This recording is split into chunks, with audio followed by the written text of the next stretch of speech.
Alors, mesdames et messieurs, bonjour. Bienvenue à cette troisième édition spéciale de notre émission qui porte bien sûr sur la pandémie de coronavirus.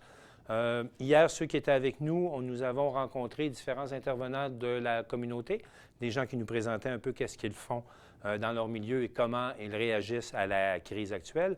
Aujourd'hui, si vous le voulez bien, on va faire le point avec nos élus qui vont nous donner d'une façon plus spécifique l'état de situation, les derniers développements.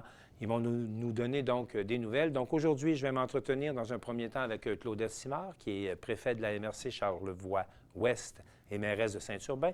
On va ensuite s'entretenir avec Jean Fortin, le maire de Baie-Saint-Paul, et enfin avec Mme Caroline Desbiens, qui est notre députée fédérale pour la circonscription. Je fais tout de suite une note, je le fais à chaque début d'émission. On a bien sûr demandé à notre députée, Mme Émilie Foster, de se joindre à nous. Toutefois, dans le cas du gouvernement du Québec, il n'y a qu'un seul porte-parole autorisé. Et d'un consensus général, il fait très bien cela. Donc, le seul porte-parole du gouvernement fédéral, c'est le premier ministre François Legault. Donc, on suit M. Legault à chaque jour à ses points de presse et on salue quand même Mme Foster. On ne doute pas que lorsqu'il y aura d'autres informations et qu'on autorisera les députés à relayer l'information du premier ministre, bien, sans doute qu'elle sera avec nous. Donc, pour aujourd'hui, on la salue. Et puis, ce que je vous invite, ce qu'on peut faire immédiatement, bien, c'est peut-être d'aller rejoindre Madame Claudette Simard, préfète de la MRC de Charlevoix-Est. Madame Simard, bonjour. Madame Simard, elle est préfète de la MRC de Charlevoix. Oui, bien sûr. Qu'est-ce que j'ai dit? J'ai fait une erreur, hein? Charlevoix-Est. Charlevoix-Ouest, bien sûr. Pardonnez-moi, on est en direct, hein? Il faut vivre avec nos erreurs. Monsieur Ouellet, je suis obligée de vous reprendre encore. Ce n'est pas Charlevoix-Ouest, c'est Charlevoix tout court. Ah, vous, c'est Charlevoix tout court. Oui. Mais on a un préfet à Charlevoix-Est quand même, qui est Sylvain Tremblay. C'est un très bon ami à moi et je suis bien fière de l'avoir comme voisin à la préfecture. Donc, on est en direct, on reprend. Il me fait plaisir d'accueillir Claudette Simard, préfète de la MRC de Charlevoix et mairesse de Saint-Urbain. On est correct? Parfait, Monsieur Ouellet. Eh bien, d'abord, bienvenue. Merci d'être avec nous aujourd'hui. Dès la semaine dernière, la MRC a mis en place différentes mesures. Pouvez-vous nous parler des mesures, justement, que la MRC a mis en place depuis la semaine dernière et comment elles ont évolué là, depuis ce temps? OK. Alors, vous savez qu'on a annoncé le 17 mars dernier la fermeture des bureaux, de l'accès aux bureaux de la MRC de Charlevoix, de même qu'au SDLE. Oui. Donc, l'accès n'est pas possible, mais vous pouvez toujours rejoindre le personnel qui travaille encore selon les horaires habituels de travail de la MRC de Charlevoix et du SDLE. Donc, alors, à ce niveau-là, il n'y a pas de changement. Donc, on a mis en place les mesures de distanciation pour éviter la propagation du virus. Effectivement. Maintenant, on a aussi la fermeture des centres... Les centres de tri. Il n'y a aucun problème. Non. On est ensemble en direct, Mme Simard, il n'y a pas de problème. Donc, la fermeture des centres... Mais question là-dessus, pourquoi on ferme les centres de tri? C'est pas les centres de tri, c'est les éco-centres. Les éco-centres, oui. Ben, on se trompe tous les deux encore une fois. Ça va bien notre entrevue aujourd'hui, il n'y a pas à dire. On va y aller avec l'humour. Qu'est-ce que vous voulez? Il faut qu'on fasse avec. Donc, les centres de récupération. Les éco-centres de Saint-Urbain et de l'île aux Coudes sont fermés. Alors, au niveau de notre, sont fermés depuis le 17 mars. Mais pourquoi on ferme les éco-centres? On les ferme en mesure de prévention pour notre personnel. Ils sont en contact direct. Les gens apportent toutes sortes de choses à trier là-bas et que le personnel doit toucher continuellement. Et que si parce qu'il y a seulement qu'une personne par éco-centre et cette personne-là, si elle est contaminée, elle ne pourra plus travailler. Alors voilà. C'est la raison. Okay. OK. Et par contre, vous avez mentionné que même si ça se fait à distance, les services aux entreprises se poursuivent. Ah, bien sûr, parce que c'est très important. Le SDLE a décidé, le conseil d'administration a décidé d'annoncer pour les entreprises qui ont un prêt avec le SDLE, qu'on leur offre maintenant un moratoire de 3 mois pour leur permettre de souffler un peu ou d'alléger leur situation financière. Alors, ceux qui veulent s'en prévaloir doivent communiquer avec leurs consultants au SDLE. Alors, c'est comme ça que ça se fait. Dites-moi, quel est le volume d'appels et de demandes actuellement? Vos conseillers doivent être assez occupés quand même avec la situation que l'on vit. Oui, ils sont assez occupés. Je ne peux pas vous donner le nombre exact du volume parce que en plus, notre personnel va souvent faire des appels avec les entreprises pour les rassurer, pour leur D'accord. expliquer qu'ils sont là pour les aider, qu'ils peuvent le faire de la meilleure façon. Ils vont le faire de la meilleure façon possible puisque nous suivons régulièrement, tout ce monde-là travaille à suivre les annonces de programmes qui seront offerts pour les petites et moyennes entreprises, pour les travailleurs autonomes, Oui. et alors pour les entreprises en économie sociale. Alors, il y aura un suivi quotidien que le SDLE va faire pour être capable de répondre aux attentes et aux besoins. Et dès qu'il y a des annonces officielles qui sont faites, vous pouvez être assuré là-dessus que nos entreprises seront avisées. C'est une bonne nouvelle. Dites-moi, Oui. à titre de préfet, vous êtes également appelé à participer peut-être à différentes consultations ou des appels conférences parce que au-delà du message officiel du premier ministre, on Oui. croit que ça se parle en coulisses. Là, puis, Oui. en coulisses, c'est-à-dire d'une façon pas à huis clos, mais vous parlez pour être capable Oui. d'arriver avec des solutions. Pouvez-vous nous faire part des Oui. derniers développements? Oui, alors la dernière conférence téléphonique que nous avons eue, c'est le 19 mars de cette semaine, où nous avons eu une conférence téléphonique avec la ministre de la Sécurité publique, qui est aussi vice-première ministre, Madame Geneviève Guilbeault, avec les représentants de différents ministères, avec le ministère des Affaires municipales particulièrement, ils voulaient faire une mise au point de voir où on en était rendu, puis comment on pouvait continuer à protéger la population face à la pandémie. Alors, nous avions tous les préfets de la capitale nationale. Alors, la capitale nationale est une région et tous les députés de la région de la capitale nationale, tous les préfets de chacune des MRC de la capitale nationale, la communauté métropolitaine de Québec, la ville de Lévis, les représentants du ministère de la Santé, nous étions quand même plusieurs par appel-conférence qui a duré à peu près 60 minutes. Dites-moi, quel était le climat justement de ces appels-conférences? Bien, écoutez, ça s'est très bien passé. On se veut très rassurant et on a à chaque jour des communiqués pour une mise à jour qui est faite pour nous expliquer où on en est rendu, qu'est-ce qu'on va faire, qu'est-ce qui s'en vient. Et je pense que c'est ça qui nous rassure tout le monde. On est tous dans le même bateau. On a tous les mêmes préoccupations. D'abord, la santé. On parle d'économie. On parle de comment on va pouvoir aider les petits, les moyens, les entrepreneurs, les entreprises pour qu'ils puissent faire face à cette situation qu'on vit aujourd'hui. Alors, ça a été très intéressant et très pertinent. Ce qu'on a eu, c'est rassurant. Je le dis encore, c'est important. On a eu des questions aussi, entre autres, je pense que vous en avez peut-être entendu parler, c'est qu'on voit maintenant dans les médias, c'est qu'il y a eu la question à savoir si on aurait chez nous un endroit pour le dépistage dans Charlevoix pour le COVID-19. Oui, c'est une question. C'est quand même pertinent.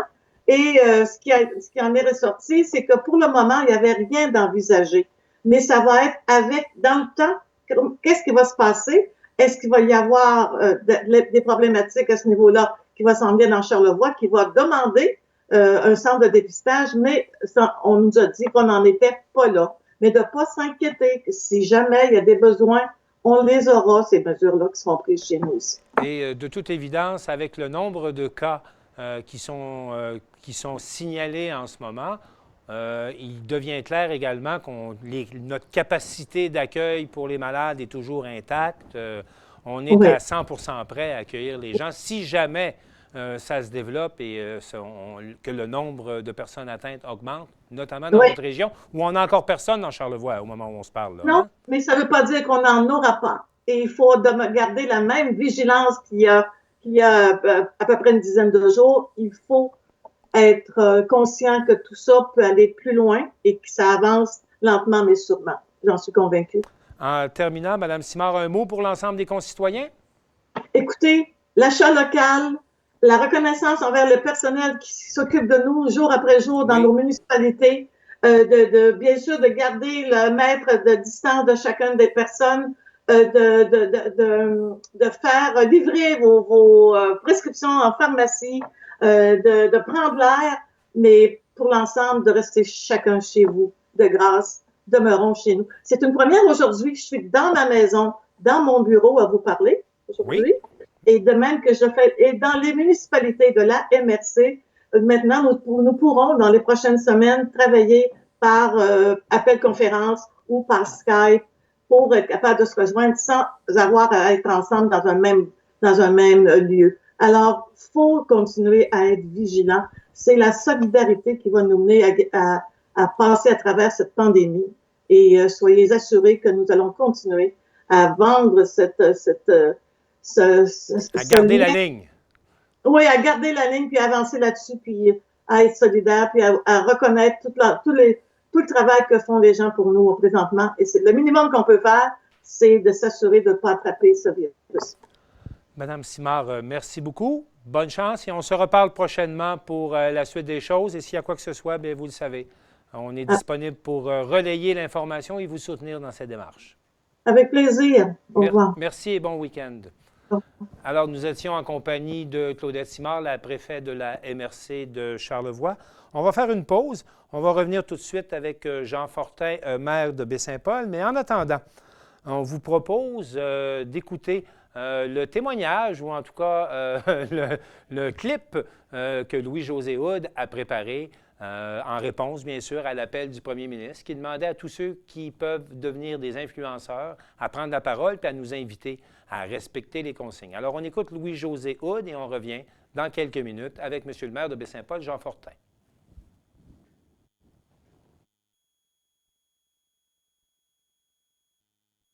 Bonjour tout le monde, je vous appelle en direct de ma salle de bain. On est dans ma maison à Montréal et je voulais prendre contact avec vous en ces temps fort inquiétants. Et j'ai cherché un beau fond pour vous parler et j'ai toujours aimé cette tapisserie-là, sauf qu'elle se trouve dans ma salle de bain. Donc on est chez moi à Montréal, dans ma salle de bain, parce que je voulais les fleurs comme fond, là. D'ailleurs, voilà, juste pour une petite preuve audio, on est à la maison. On n'aura jamais été aussi intime, vous et moi. Voilà, des temps différents. J'espère que tout le monde va bien. Et les spectacles, évidemment, sont reportés.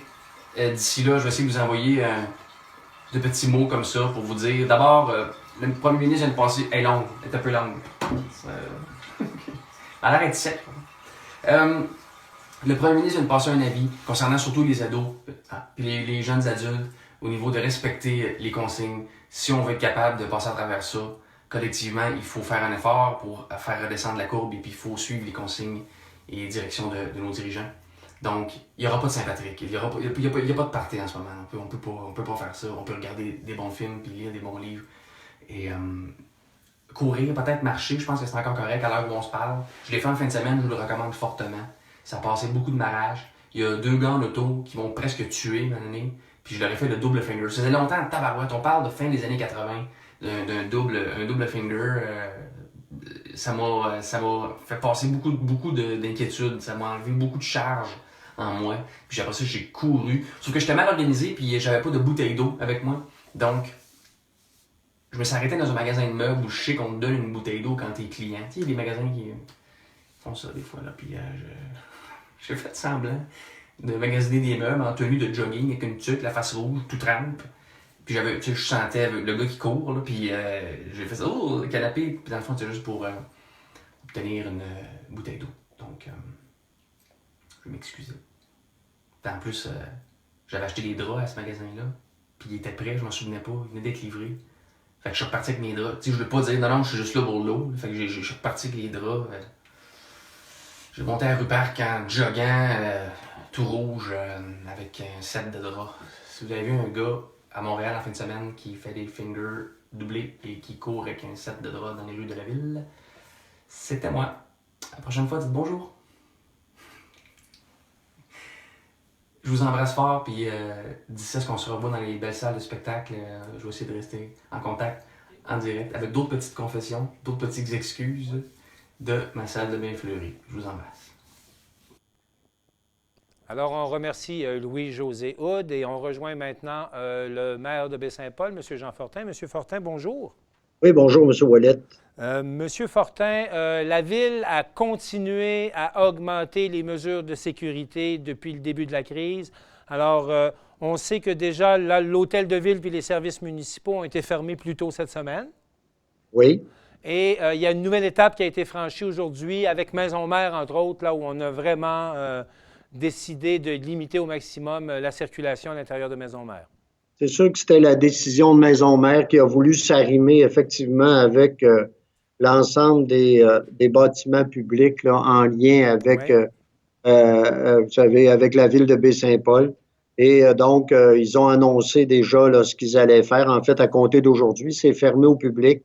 Par contre, c'est ouvert à certains résidents, aux gens qui sont locataires. Aux travailleurs comme nous, Certains, à aux TVCO. travailleurs, certains d'entre eux ont déjà, de toute façon, avaient déjà cessé leurs activités. OK. Je pense au Mouscafé, entre autres, et à d'autres organisations, déjà avaient annoncé qu'ils cessaient leurs activités. Mais pour les autres, en fait, il y a des accès possibles, mais en respectant évidemment les protocoles d'hygiène et tout, là, au niveau de l'ensemble du personnel, la même façon qu'on fait ici à l'Hôtel de Ville pour nos employés. Monsieur le maire, vous avez une certaine habitude depuis le temps où vous êtes bien sûr le maire de Baie-Saint-Paul. Vous avez vécu différentes situations. J'aimerais savoir quels sont les défis particuliers que pose une situation inédite comme celle que nous vivons. Ouh là là, les défis particuliers, bien évidemment, il y en a un pour notre personnel, là, s'assurer que notre personnel soit dans les meilleures conditions possibles et soit le plus sécurisé possible, hein. Oui. Ça, c'est important. Et on l'a vécu dans d'autres situations d'urgence, mais là, ça touche l'ensemble de notre personnel.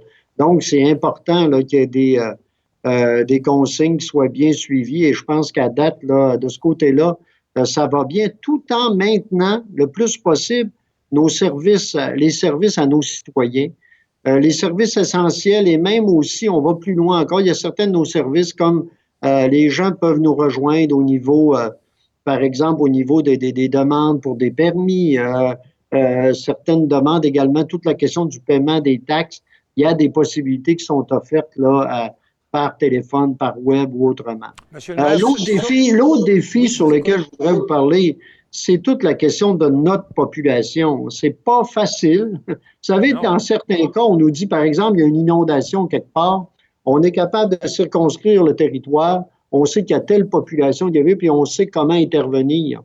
Là, on est face à une situation assez unique où, oui, on connaît le territoire, mais là, c'est partout, c'est tout. Et on n'a pas, nous, on peut lancer des appels comme le fait le gouvernement du Québec, comme le font plein. On a vu tantôt votre vidéo avec Louis-José Hood et d'autres personnalités qui lancent des appels, mais au-delà de ça, vous savez, on fait appel beaucoup à la discipline personnelle des gens, de bien écouter les mots d'ordre, de s'y tenir et de travailler là-dessus. Puis c'est ce qu'on essaie, nous, de transmettre également. Je ne doute pas que vous soyez en communication avec les autres intervenants de la municipalité. Je pense aux gens de la santé, entre autres. Je pense aux gens de la MRC. Règle générale, quelle est votre appréciation de la réponse de la population aux différentes indications puis aux différentes recommandations qu'on est en mesure de leur transmettre? Ben, ce que moi je vois et ce que je sens, c'est qu'il y a une bonne réponse. Évidemment, il y aura toujours des gens pour qui, ou ils sont pas au courant des messages, ou ils s'essaient à différentes des fois. Puis, vous savez, là, on fait appel à tellement de changements dans nos vies que parfois on échappe des choses. C'est pas si évident, hein? C'est pas si évident. Mais reste quand même que globalement, selon ce que je vois, et ça ne veut pas dire de ne pas continuer à lancer des appels, de respecter tout ça. Mais selon ce que je vois, il y a une bonne réponse, je pense, du public en général, des citoyens, des citoyennes en général. Il y a une bonne réponse. Il y a beaucoup d'efforts qui sont faits à tous les niveaux. Et à date, là, moi, je trouve qu'on est... je pense qu'il y a des beaux efforts qui sont faits de partout, autant des organismes publics, des organismes communautaires également, entreprises privées à qui, écoutez, c'est pas facile, là, et également des citoyens, des citoyennes. Donc, non, moi, ce que je peux dire, parce que, je le rappelle, on est face à une situation unique, là, avec laquelle on apprend tout le monde, je pense, en cours de route. Monsieur le maire, vous me permettrez d'ouvrir une parenthèse. La mairesse de Montréal a affirmé qu'au niveau des taxes foncières, il y aurait des délais, puis il y aurait des possibilités qui s'ouvriraient. Est-ce que cette question va être à l'étude à la ville de Baie-Saint-Paul? À Québec aussi, ils ont déjà annoncé des choses. Ils ont annoncé aussi à Québec, OK. Oui, et nous, et on a eu également au niveau de l'UMQ, il y a il y a des suggestions qui ont été faites. Nous, c'est clair que depuis déjà 2 jours, on regarde des possibilités et on va annoncer, c'est clair qu'on va annoncer des choses. Dès la semaine prochaine, on pourra annoncer des choses par rapport à ça. Qu'est-ce que ça va être? Là, je peux pas trop m'avancer. Je comprends. Mais vous savez, actuellement, ce qu'on voit là sur l'ensemble des discussions ou des décisions qui sont prises, il y en a qui vont allonger le délai pour les versements, hein? Oui. Donc à prolonger les délais. D'autres travaillent aussi sur les taux d'intérêt. Hein, vous savez, nous, à Baie-Saint-Paul, quand les gens ne paient pas leurs taxes selon aux dates prévues, c'est 15 de taux d'intérêt. Ce qui est important. Ce qui est très important. Et donc, on va travailler à ces 2 niveaux-là. Est-ce que c'est un des 2 ou d'autres choses sur lesquelles on pourrait plancher? Là, c'est ce qu'on est à voir, mais c'est clair qu'on va annoncer quelque chose pour permettre un certain répit, là, on le sait, à la fois pour nos entreprises, pour qui c'est pas évident, et aussi pour des familles, des travailleurs qui sont dans certains cas mis à pied pour toutes sortes de raisons, là. Et donc... vous êtes en réflexion là-dessus, il y a des choses qui s'en viennent. On est en réflexion, puis ça va être... on va arriver... C'est sûr qu'on va annoncer quelque chose. Dites-moi, M. le maire, on sait déjà que le prochain conseil municipal va se tenir, je ne dirais pas à huis clos, mais sans la présence des citoyens. Est-ce que c'est à ce moment-là que, normalement, vous devriez déposer une espèce de plan d'action ou différentes mesures? Mais ça va aller avant le prochain conseil municipal. Nous, on va annoncer... Là, je demande aux gens probablement que par le biais de la télévision communautaire, parce qu'on va vous inviter à cette séance-là au niveau de la télévision. Et fort probablement, on est à voir avec le conseil pour réunir, mais ça va être au courant de la semaine prochaine. Quelque part, là, vers le milieu de la semaine, là, on va tenir une séance où on va discuter, entre autres, de cet aspect-là, là, de la question toute la question du répit par rapport aux taxes. De la fiscalité. Bien, Monsieur le maire, on va profiter de l'occasion pour mentionner à tout le monde qu'on s'entend bien avec TVCO et avec la ville de Baie-Saint-Paul, que s'il y a des réunions, s'il y a des rencontres du conseil de ville, il n'y aura peut-être pas de citoyens dans la salle, mais nous, TVCO, on va être là. Puis on va faire en direct, puis on va s'assurer que les gens de Baie-Saint-Paul sont bel et bien au courant et puis qu'ils puissent suivre ce qui se passe à l'hôtel de ville.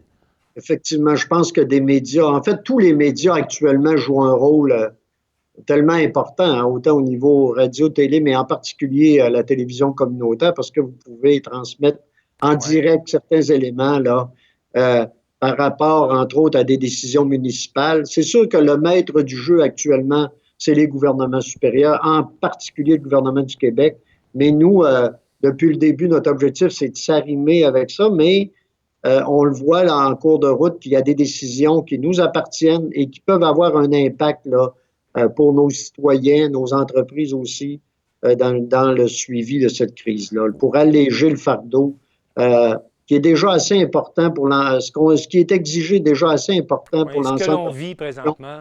Oui, c'est déjà important et je pense que l'objectif, c'est de faire collectivement qu'on puisse alléger tout ça le mieux possible, le plus possible et le mieux possible. Évidemment, on ne peut pas tout régler, mais c'est d'essayer de voir comment, à notre mesure, on peut permettre de mieux travailler certains aspects. Là. D'accord. Alors, merci pour cette mise à jour. Vous avez raison. Oui, je vous écoute. J'aurais peut-être excusez-moi, je ne veux pas vous couper la parole, mais... J'avais encore une question pour vous avant de vous laisser aller, Monsieur le maire. Allez-y.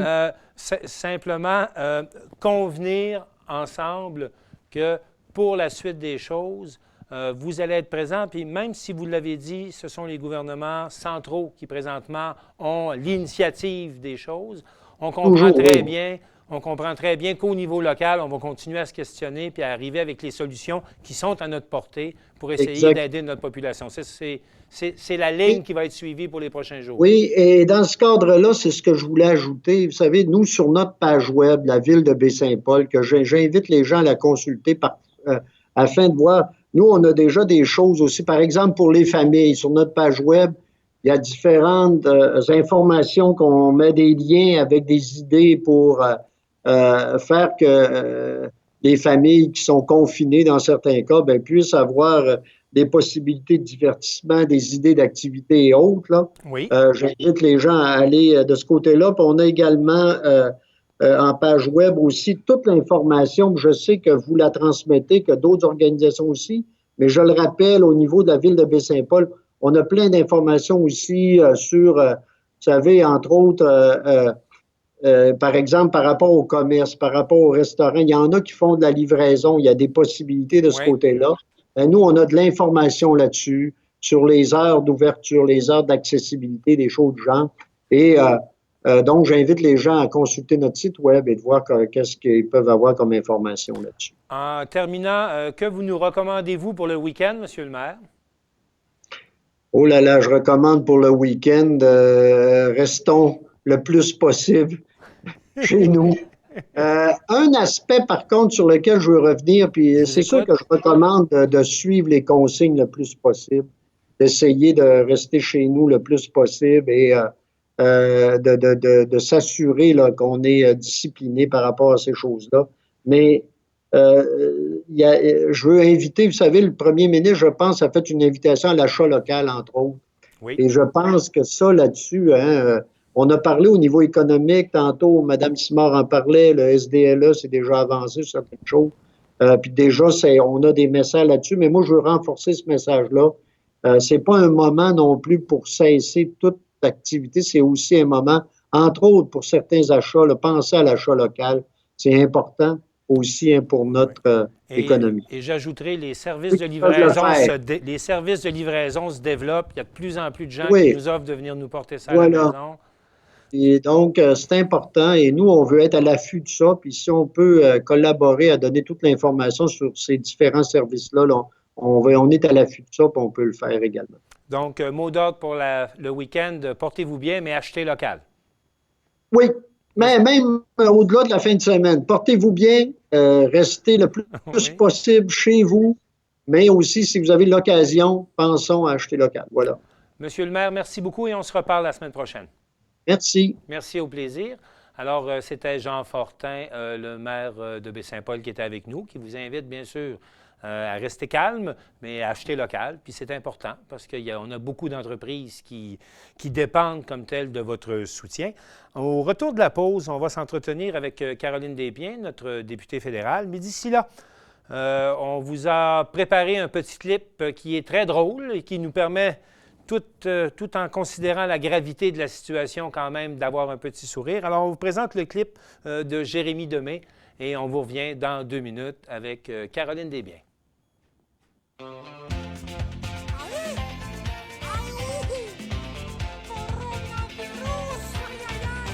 Ça fait rire les Costco, ça fait vendre du purel. Ça se bat pour des rouleaux de charming à Cottonelle. Ce n'est pas une gastro. Pas une gastro. Le coronavirus, c'est comme baiser sans condom. T'as 2 semaines de stress avant de passer le test. Le coronavirus, tu vires hypochondriaque. Quand tu prends ta douche, tu te frottes en tabarnak. Pendant l'isolement, tout le monde va sur Netflix ou sur des sites 3X. Et si tu braves la mort en sortant dehors, allez, lave-toi les mains. Et si t'as trop peur, Canadian Tire peut te vendre des gants de robot. Ça fait vendre des journaux, ça rend tout le monde parano. Et si ça fait que Trudeau, c'est pas un rhume de cerveau, c'est le corona. Coronavirus.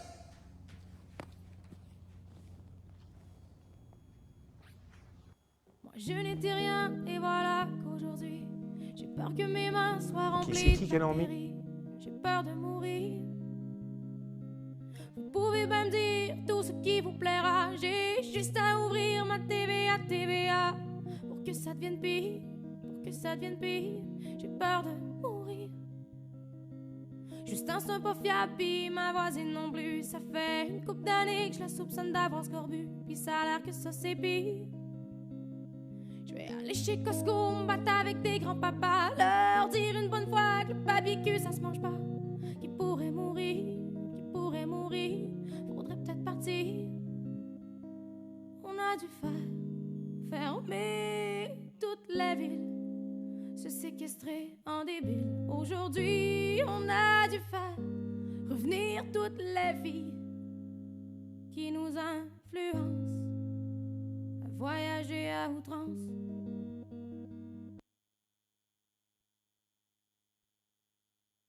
Voilà lundi. OK, je vais faire peut-être un dernier test si j'ai le temps.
Buona, e vai, e vai.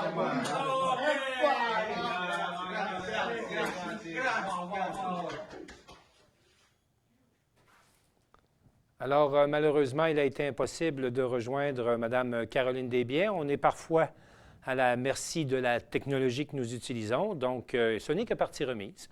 On aura Mme Desbiens avec nous dans le courant des prochains jours. Je vous rappelle que cette émission spéciale va vous être présentée. On est présentement en direct. Les gens vont nous voir également en rediffusion. Cette émission spéciale va vous être présentée tous les jours du lundi au vendredi à partir de 15 h. On a comme objectif, bien sûr, de vous donner un point de vue le plus présent et le plus actuel possible sur la situation dans notre communauté. Donc, restez des nôtres parce qu'à compter de lundi prochain, bien sûr, on va revenir et on va vous présenter aussi fidèlement que possible l'état de situation dans notre communauté. Donc, restez des nôtres. En attendant, je voudrais quand même vous rappeler, puis on les répète, mais on va les répéter encore ensemble une fois, les différentes règles d'hygiène et de sécurité publique à respecter. Donc, dans un premier temps, on vous rappelle, puis vous l'avez vu avec les nombreux clips que nous avons présentés, fièvre, toux, un retour de voyage, vous avez des symptômes, bien évidemment, on reste à la maison. Et on reste à la maison pour au moins une quarantaine qui devrait durer minimalement une douzaine de jours. Donc, isolement à domicile pour ceux qui reviennent de voyage. S'il vous plaît, on vous demande de bien respecter cela. On vous rappelle également les numéros à composer. On sait que les lignes sont assez occupées présentement. Toutefois, aujourd'hui, il y avait une nouvelle annonce à l'effet que vous pouvez maintenant composer le 1-418-644-4545 ou le 1-819, le 1-514, tout dépendant, bien sûr, de votre région. Mais ici, c'est le 1-418-644-4545 ou le 1-877, le numéro général. 45-45. On utilise le 911 pour les urgences seulement, parce qu'il y en a aussi des urgences, il n'y a pas juste du virus. Donc, s'il vous plaît, on respecte ces numéros. Et puis, enfin, simplement vous rappeler de ne pas visiter vos proches de 70 ans et plus. Mais ce qu'on rajoute, et on est nombreux à le dire, vous les appelez, vous prenez des nouvelles, et si possible, vous leur parlez à chaque jour. Imaginez d'être confiné dans sa chambre pendant 14 jours. C'est quelque chose qui est difficile, donc s'il vous plaît, vous pensez aux vôtres qui sont en isolement et vous leur parlez, mais évitez d'aller les voir, c'est pour leur bien. On se lave les mains, bien sûr, puis vous avez vu nos clips, on en parle beaucoup, puis on a essayé de vous montrer ça sur un aspect humoristique. Même chose, faire attention quand on tousse, des choses comme celle-là. Donc, on vous enjoint à respecter les consignes de sécurité. Et moi, je vous invite, malgré la situation, à profiter de la vie en fin de semaine.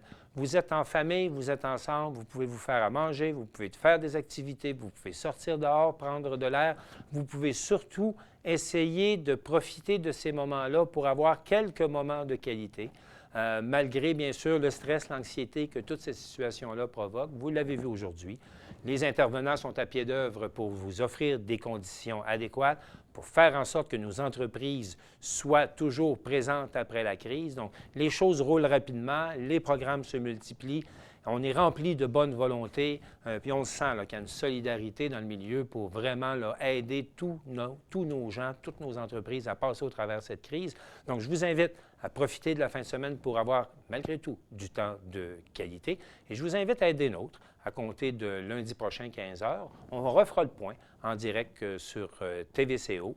Et comme ça, bien, on pourra suivre ensemble l'évolution de cette pandémie. En terminant, et je tiens à le mentionner, je voudrais remercier l'équipe de TVCO, sans qui cette production serait impossible. Alors, merci à Normand Gauthier, merci Maxime Jaudoin, merci Éric Chaput et merci aussi à Herman Charest, sans qui, bien sûr, on n'aurait pas de studio, puis il serait impossible carrément de faire de la télévision. C'est lui qui nous a permis d'être ainsi équipés, d'être en HD avec vous sur le canal 706. Donc, encore une fois, merci à toute l'équipe. Sans vous autres, ce serait impossible de produire ces émissions-là. Et à vous tous, je vous souhaite un bon week-end et je vous donne rendez-vous lundi, 15 h. Moi, je n'étais rien et voilà qu'aujourd'hui, j'ai peur que mes mains soient remplies de bactéries. J'ai peur de mourir. Vous pouvez pas me dire tout ce qui vous plaira. J'ai juste à ouvrir ma TVA pour que ça devienne pire, pour que ça devienne pire. J'ai peur de mourir. Juste un son pas fiable, puis ma voisine non plus. Ça fait une couple d'années